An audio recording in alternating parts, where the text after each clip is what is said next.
2015. I'm like, I, did event planning as a meeting planner, corporate meeting planner for about, 8 years at the time. And so I kind of figured like I wanted to switch. At that time I had my daughter, and I really wanted to, just venture out and try something different. Because, while I was doing event planning, I always admired the caterers and the food. That's the best part of the event, the food and the entertainment. So as a little girl, growing up between, my mother traveling a lot, trying different cuisines from, various countries and different cultures. And then also my grandmother being from Santee, South Carolina, she was always in the kitchen cooking. And so I was kind of like right behind. I decided to expand the menu and actually serve 4 days a week, because at the time I was still working and everything like that. So I did that for about a year and a half, and then I kind of decided like I don't like the idea of running a restaurant. It was, it's a lot of work, and I don't think people realize, like everybody says chase your dream, but at the same time it's not that simple, and I think a lot of people, their dreams get deterred because once you start figuring out, okay, this health permit cost me $500 every year. I have to keep it with my state taxes. I have to do this. I'm building my own website. I'm doing my own business cards.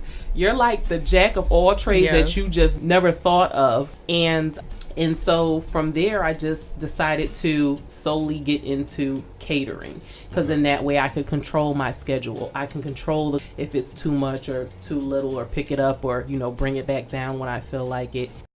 I'm more of a behind the scene person. So, having to get out there, like when I first started, it was like street marketing. Like I'm old school, and I'm very like, let's do this face to face. Let's have a conversation. So I kind of had to get with the whole social media thing. Like my cell phone, if I could still have a pager, I would. She didn't even say flip phone. It's a pager. I don't even want you to be able to 911. I want to act like my pager didn't work, and I didn't see you wanted me to call you. Yeah. So that was the challenge of just figuring out social media. Try to organically, because you can buy followers. Like some people you see, and I'm just like, no, I'm okay if it happens 15 people a month. Then it start, organically. Like that is organic growth. That is was corporate colleges and universities. Okay. Yeah, so that's the focus.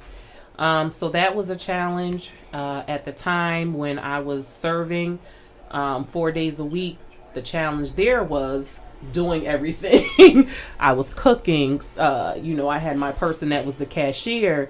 You're cleaning up. You have to greet people. You're breaking down at the end of the day. You run into Restaurant Depot. You're going. It was just a lot. So for me, I had to figure out, am I a failure because I feel like I can't do this? And so that's where I had to kind of find my peace and find my balance and overcome my own challenges with, not getting a bad taste in my mouth for the food industry because I pushed myself so hard. I kind of had to scale it back and figure out what works for me.